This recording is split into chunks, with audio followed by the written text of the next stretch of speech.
The morning sun cast long shadows across the broken concrete and twisted metal that had once been downtown Sarajevo. Sarah Mitchell adjusted her helmet and checked her rifle one more time before stepping carefully through the debris-filled street. The 25-year-old British Army medic had volunteered for the peacekeeping mission, but nothing in her training had prepared her for the reality of a city torn apart by war.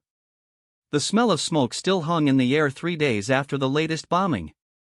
Windows stared like empty eyes from damaged buildings, and the occasional crack of distant gunfire reminded everyone that the ceasefire was fragile at best.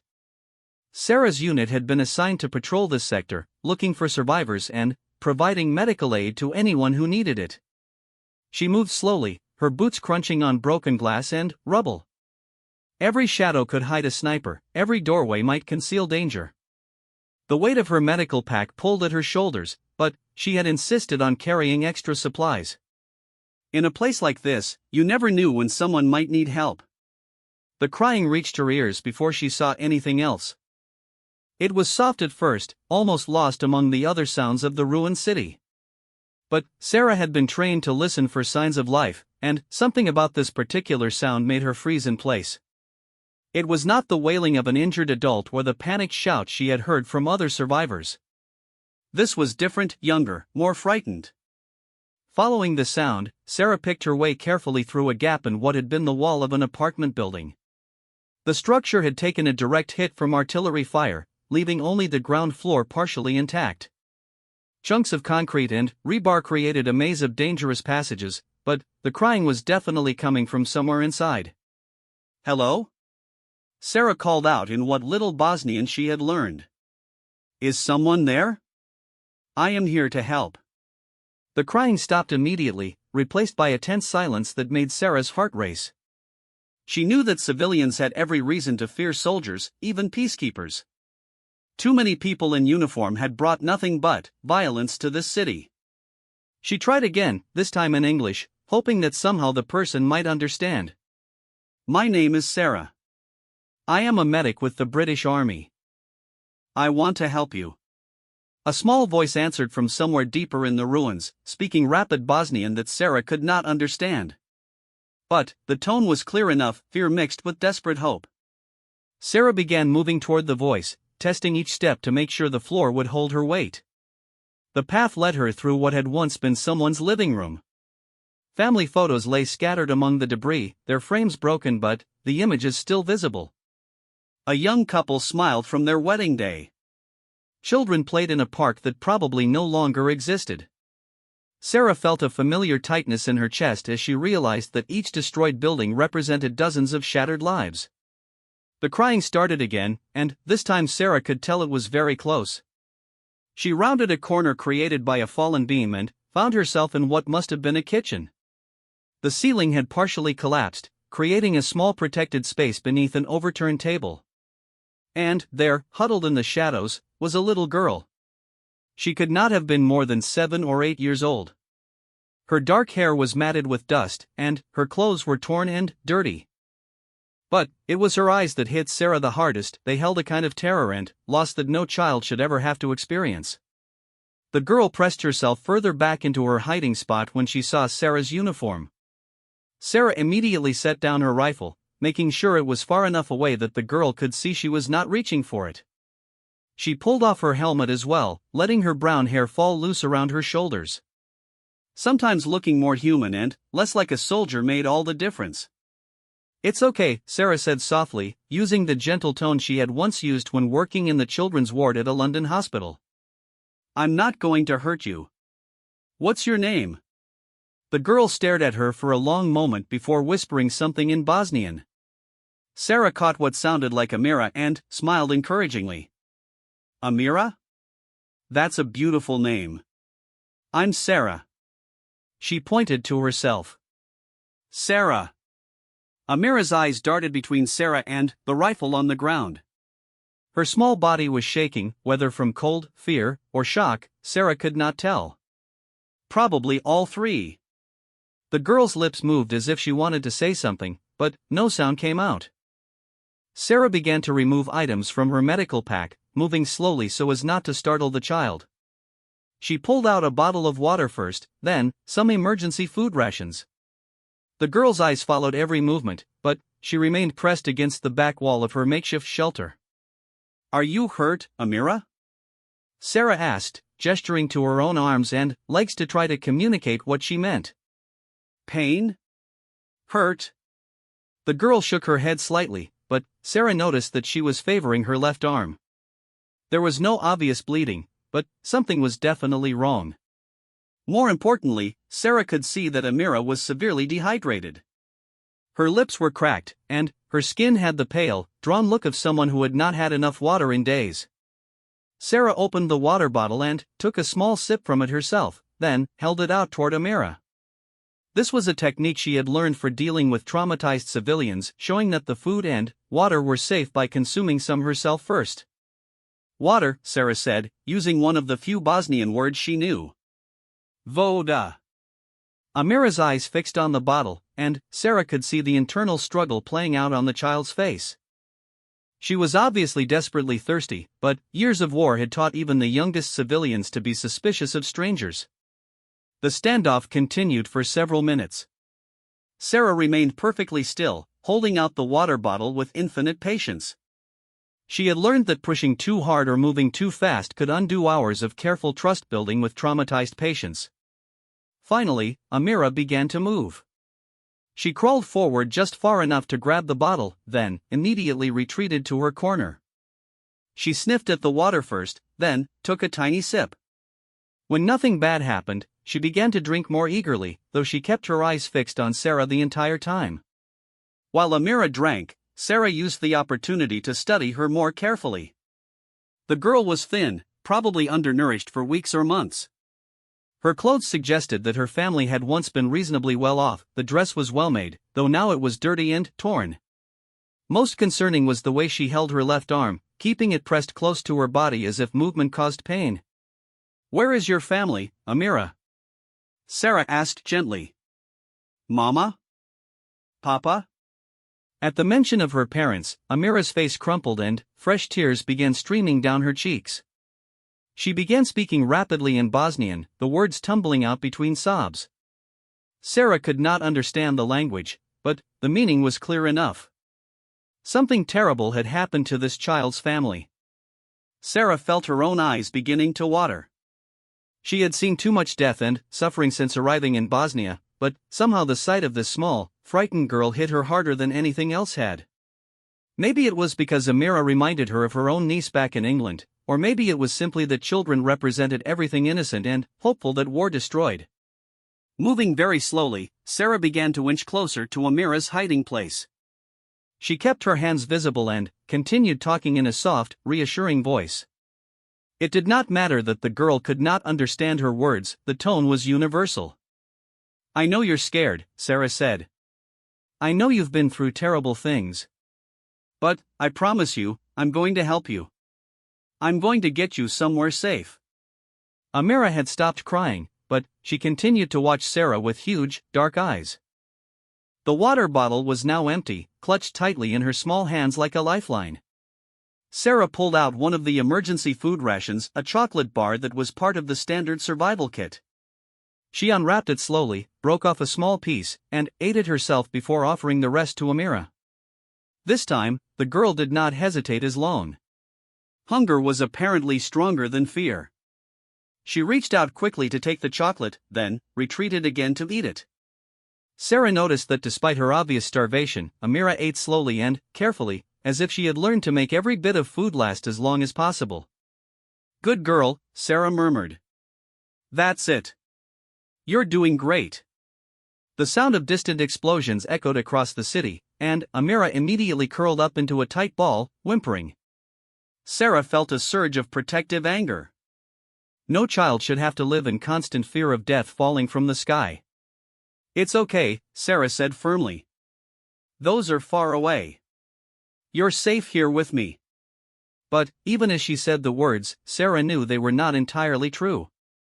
Nowhere in Sarajevo was truly safe, and she needed to find a way to get Amira to the peacekeeping base where she could receive proper medical attention and care. The girl was watching her again, and Sarah thought she saw something different in her expression. The terror was still there, but it was mixed now with something else, a tiny spark of hope, perhaps, or at least curiosity about this strange foreign soldier who spoke gently and offered food and water instead of bringing violence. Sarah made a decision. She began to pack up her medical supplies, moving deliberately so that Amira could see what she was doing. Then, she picked up her rifle and helmet, but, instead of putting them on, she set them aside again. "Amira," she said, meeting the girl's eyes directly. "I want to take you somewhere safe. Somewhere with doctors and food and clean water. Will you come with me?" The girl tilted her head, obviously not understanding the words but picking up on the questioning tone. Sarah tried a few gestures, pointing to Amira, then to herself, then toward the entrance of the ruined building. She repeated this several times, hoping to communicate her intent. Amira's response was immediate and clear. She shook her head vigorously and pressed herself even further back into her hiding place. Whatever she had experienced that led her to hide in these ruins, she was not ready to trust any adult enough to leave her sanctuary. Sarah sat back on her heels, thinking. She could not force the child to come with her, that would only traumatize her further and destroy any trust they had built. But she also could not leave Amira alone in this dangerous place. The girl needed medical attention, proper nutrition, and psychological care that only the peacekeeping base could provide. The solution, Sarah realized, was going to require time and patience. She would need to stay with Amira, continue building trust, and gradually convince her that leaving was the right choice. It meant going against her patrol orders and potentially putting herself at risk by remaining in an unsecured area. But, looking at this frightened, wounded child, Sarah knew there was really no choice at all. She settled herself more comfortably on the debris-covered floor and began unpacking more supplies from her kit. If she was going to stay here for a while, she might as well make both of them as comfortable as possible. "Okay, Amira," she said quietly. "If you're not ready to leave yet, then I'll stay here with you. We'll take as long as you need." The girl watched with obvious surprise as Sarah began arranging items from her pack. She pulled out a small camping stove and began heating water for tea, then unwrapped more food rations. For the first time since Sarah had found her, Amira looked genuinely curious about what this strange soldier was doing. As the afternoon sun slanted through the gaps in the ruined ceiling, Sarah began what she knew would be a long process of earning a traumatized child's trust. She had no idea how many hours or days it might take, but she was determined to see it through. Somewhere in this destroyed city, there had to be people looking for Amira, relatives, neighbors, anyone who could give her the family connection she needed to heal. But, first, Sarah had to convince her that the world still contained people who could be trusted. In a place where so much innocence had been lost, perhaps saving one small girl's faith in human kindness was the most important mission of all. 3 hours had passed since Sarah first discovered Amira hiding beneath the collapsed table. The afternoon sun was beginning to fade, casting longer shadows through the broken walls of the apartment building. Sarah had used the time wisely, slowly and carefully building a bridge of trust with the frightened child. During those hours, she had learned several important things about her young companion. Amira's left arm was definitely injured, not broken, but badly bruised from what appeared to be falling debris. The girl was severely malnourished, though she seemed to be in better shape than many of the other civilians Sarah had encountered. Most importantly, Amira was gradually beginning to respond to Sarah's gentle presence. The breakthrough had come when Sarah began sketching in a small notebook she carried. She was not much of an artist, but she could draw simple pictures well enough to communicate basic ideas. When she drew a stick figure of herself and labeled it Sarah, then drew another figure and pointed to Amira, the girl had actually smiled for the first time. Now Amira was sitting closer to Sarah, though still within easy reach of her hiding place. She was fascinated by the British soldier's equipment and had spent nearly 20 minutes examining Sarah's compass with the intense curiosity that only children possess. Sarah had shown her how the needle always pointed north, spinning the compass around to demonstrate the magnetic pull. "My papa had one like this," Amira said suddenly, in heavily accented English. Sarah nearly dropped her water bottle in surprise. "You speak English?" Amira nodded shyly. "Little bit. Papa taught me," he said. Her voice trailed off, and the brightness faded from her eyes. What did your papa say? Sarah asked gently. He said English would help me see the world someday. Amira's voice became very small. But now there is no more world to see. Sarah felt her heart breaking for this child who had already seen too much darkness. She moved a little closer, careful not to startle Amira. There is still a whole world out there, sweetheart. Your papa was right about English helping you see it. And, you know what? I think he would be very proud of how brave you've been. Amira looked up at Sarah with those deep, dark eyes. You really think so? I know so. It takes incredible courage to survive what you've been through. For the next hour, Sarah and Amira talked in a mixture of simple English and gestures.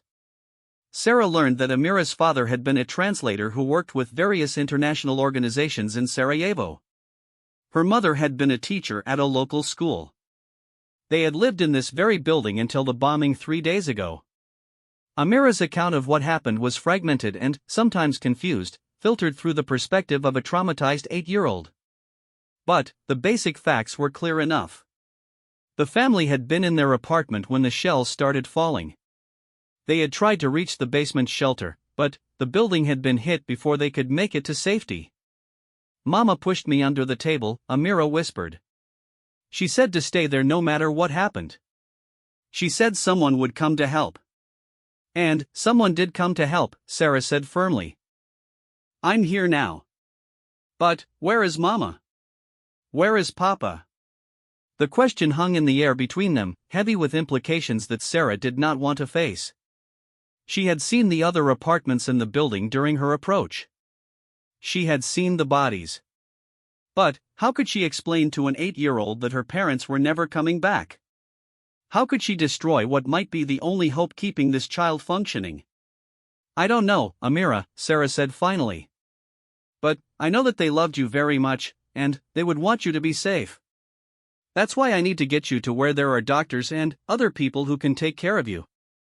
Amira was quiet for a long time, turning the compass over and over in her small hands. Finally, she looked up at Sarah. If I go with you, will you stay with me? For as long as I can, Sarah promised. And even when I can't be right there, I'll make sure you're with people who will take good care of you. The sound of approaching vehicles made both of them freeze. Sarah recognized the rumble of military trucks, but Amira's face went white with terror. In her experience, soldiers in trucks usually meant bad things were about to happen. It's okay, Sarah said quickly, reaching for her radio. Those are my friends. Let me tell them where we are. She keyed the radio and spoke in quick, professional tones to her unit commander. This is Mitchell. I've found a civilian child, approximately 8 years old, injured and in need of immediate medical attention. Request permission to bring her to base for treatment. The radio crackled back to life. Mitchell, you're 3 hours overdue for check-in.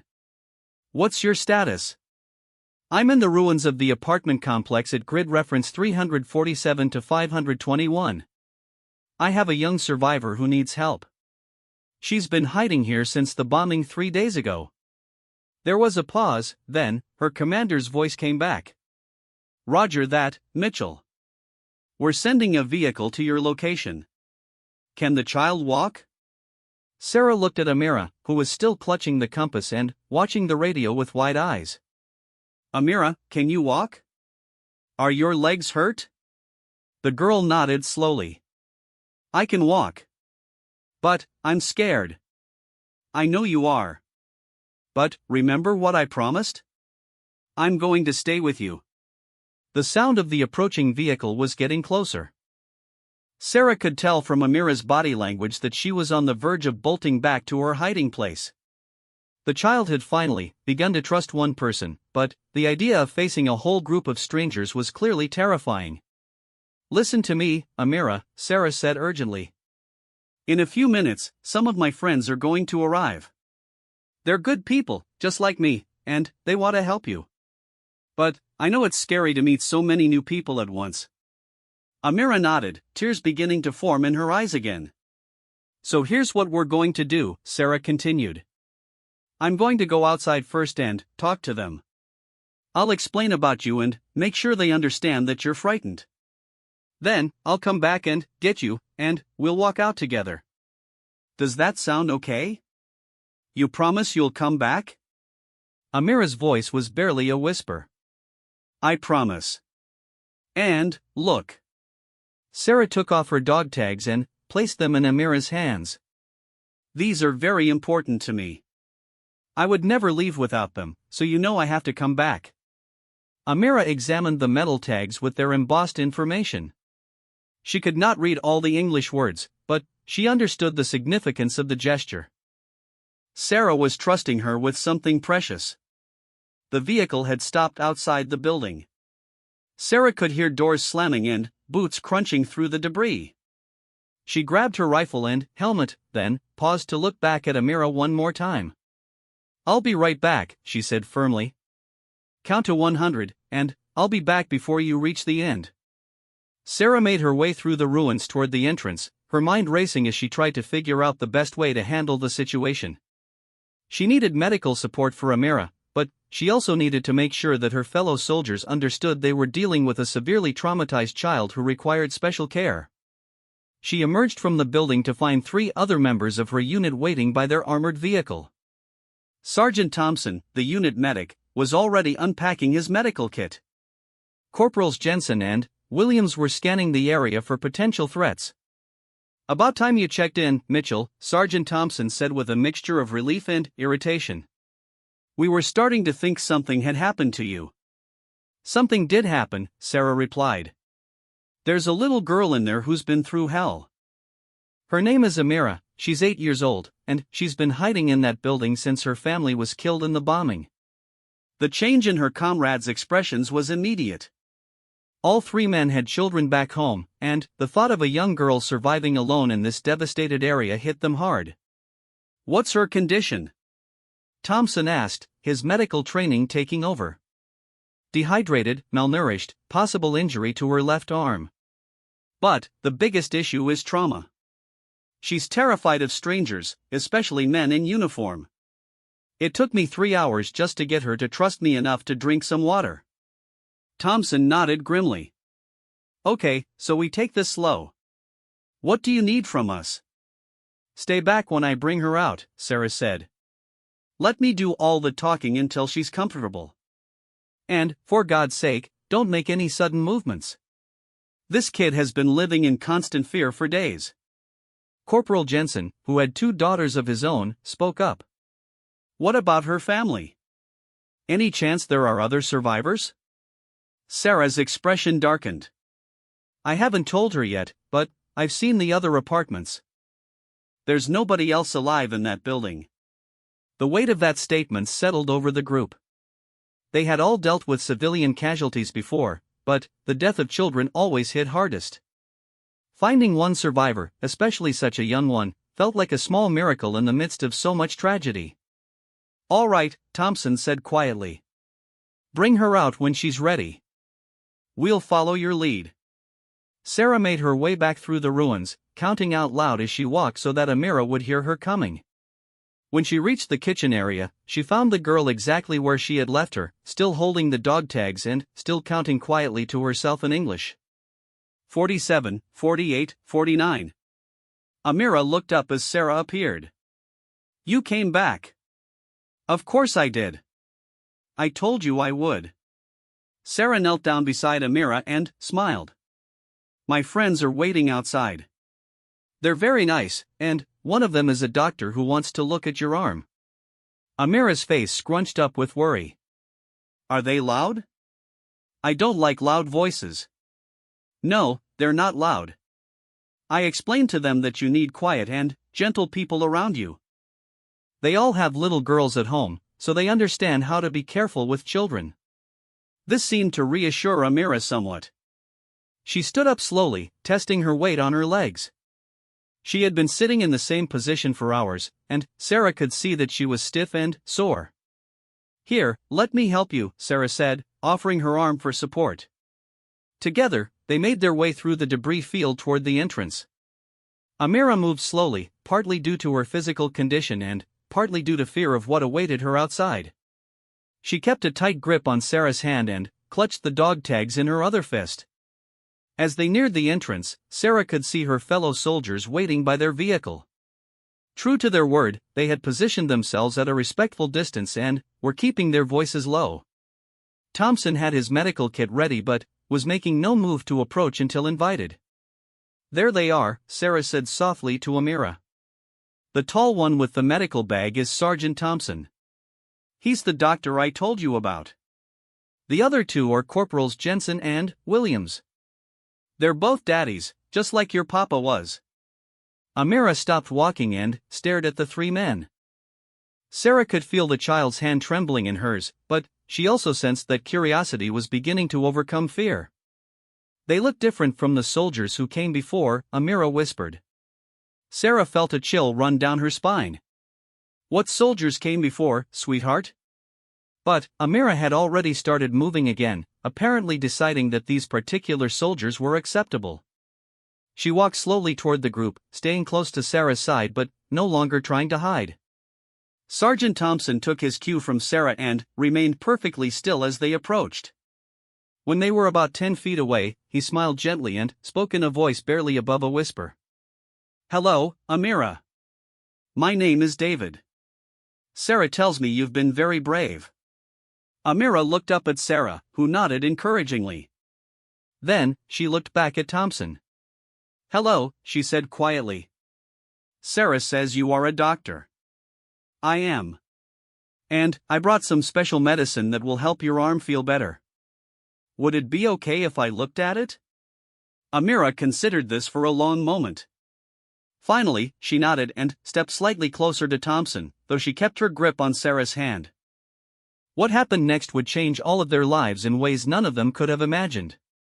But, for now, in this moment, a frightened child had taken the first step toward trusting the world again.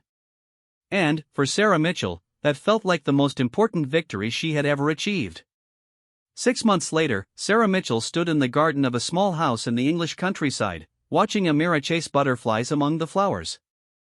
The transformation in the young girl was remarkable. Her cheeks had filled out with proper nutrition, her hair gleamed with health, and, most importantly, her eyes had regained the spark of childhood that had been nearly extinguished in those terrible ruins in Sarajevo. The road to this moment had been anything but simple. After Thompson had examined Amira that day in the Bond building, they had discovered that her injuries were more extensive than initially apparent. Besides the bruised arm, she had suffered a mild concussion and showed signs of severe psychological trauma. The medical team at the peacekeeping base had worked around the clock to stabilize her physically, but the emotional healing had taken much longer. Sarah had kept her promise to stay with Amira during those first critical weeks. She had requested and received permission to serve as the child's primary caregiver while the international community tried to locate any surviving relatives.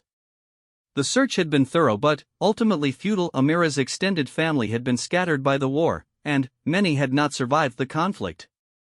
As the weeks turned into months, it became clear that Amira needed a permanent home. The orphanages in the region were overcrowded and understaffed, hardly suitable for a child who had already endured so much trauma. It was during this time that Sarah made a decision that surprised everyone, including herself. She applied to adopt Amira.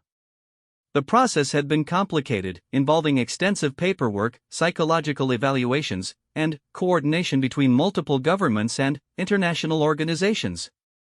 Sarah's commanding officers had initially been skeptical. She was a young, single soldier with no previous experience raising children. But her devotion to Amira was undeniable, and several senior officers had observed the remarkable bond that had formed between them. The adoption had been finalized just 2 months ago, and Sarah had taken early discharge from the army to focus on helping Amira adjust to her new life. They now lived in a cottage in the village where Sarah had grown up, surrounded by rolling green hills that were as different from war-torn Sarajevo as anything could be. "Sarah! Sarah! Look at this one!"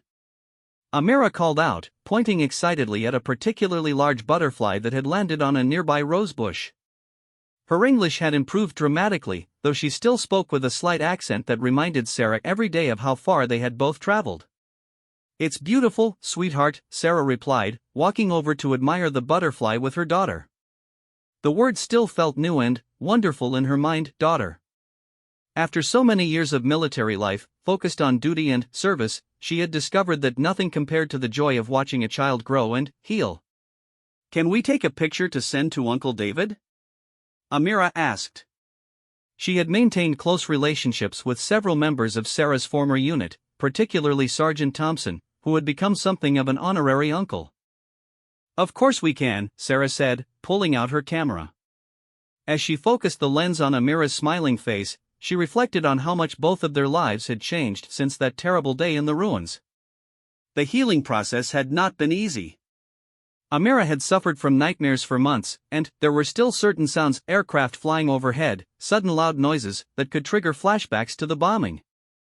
Sarah had worked closely with child psychologists and trauma specialists to help her daughter process what she had experienced. But children were remarkably resilient, Sarah had learned. With patience, love, and professional support, Amira had gradually begun to trust the world again. The first time she had laughed, really laughed, with abandon and joy, Sarah had cried tears of happiness. It had taken 4 months, but that moment had marked the beginning of Amira's true recovery. Now, watching her daughter chase butterflies in the garden, Sarah could hardly believe that this was the same frightened child she had found hiding in the rubble. Amira attended the local school, where she was quickly becoming known for her intelligence and curiosity. She had made several friends and had even convinced Sarah to sign her up for violin lessons. "I want to play music like Papa used to," Amira had explained. It was one of the first times she had mentioned her biological father without crying, and Sarah had immediately called the music teacher. The sound of a car pulling into the driveway interrupted Sarah's thoughts. She looked up to see a familiar military vehicle approaching, not an official visit, but rather David Thompson coming for one of his regular check-ins. He had been instrumental in helping with Amira's adoption paperwork, and he had become like family to both of them. "Uncle David!" Amira shrieked, abandoning the butterflies to run toward the approaching vehicle. Thompson emerged from the car wearing civilian clothes and a huge grin. He had left the army himself just a month ago, accepting a position with a medical charity that focused on treating war trauma in children. His experience with Amira had inspired him to dedicate his life to helping other young survivors. "There's my favorite butterfly hunter," he called out, sweeping Amira into a bear hug. "Have you caught any good ones today?" "I don't catch them anymore," Amira said seriously. "I just watch them and take pictures. Sarah says that beautiful things should be free." Thompson met Sarah's eyes over Amira's head, and they shared a moment of understanding. The little girl who had once been trapped in the ruins was now someone who understood the value of freedom better than most adults. They spent the afternoon in the garden, sharing tea and stories while Amira showed Thompson her latest school projects. She had been working on a presentation about different countries, and she had chosen to focus on Bosnia, not the war-torn version she remembered, but the beautiful, peaceful country it had been before the conflict and could be again. "I want to go back someday," Amira said as they looked at pictures of Sarajevo from before the war. "Not to live there, but to visit." "Sarah says maybe we can go together when I'm older." "I think that would be wonderful," Thompson replied. "Your country is beautiful, and your parents would be proud to know that you remember the good things about it." As evening approached and Thompson prepared to leave, Amira surprised them both with a question she had never asked before. "Sarah," she said quietly, "do you think Mama and Papa would like our life here?" Sarah felt her throat tighten with emotion. This was the first time Amira had spoken about her biological parents in such a direct way, and it represented another milestone in her healing journey. "I think they would love it, sweetheart," Sarah replied honestly. "I think they would be so proud of how brave and kind and smart you've become. And I think they would be happy that you're safe and loved." Amira nodded thoughtfully. "I think so too. And I think they would like you very much, because you keep your promises." Later that evening, after Amira had gone to bed, Sarah sat in her kitchen writing in the journal she had kept throughout their journey together. She wrote about the progress Amira had made, about the challenges they had overcome, and about the profound way that saving one small girl had changed her own understanding of what it meant to be truly brave. She also wrote about the responsibility she felt to share their story. Too many children around the world were living through wars and disasters, hiding in ruins both literal and metaphorical. If Amira's story could inspire even one person to reach out and help a child in need, then perhaps something good could come from all the darkness they had experienced. The next morning brought a surprise that would add another chapter to their ongoing story.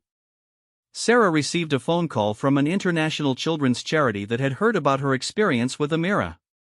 They were launching a new program to train peacekeeping forces in trauma-informed child rescue and care, and they wanted Sarah to help develop the training curriculum.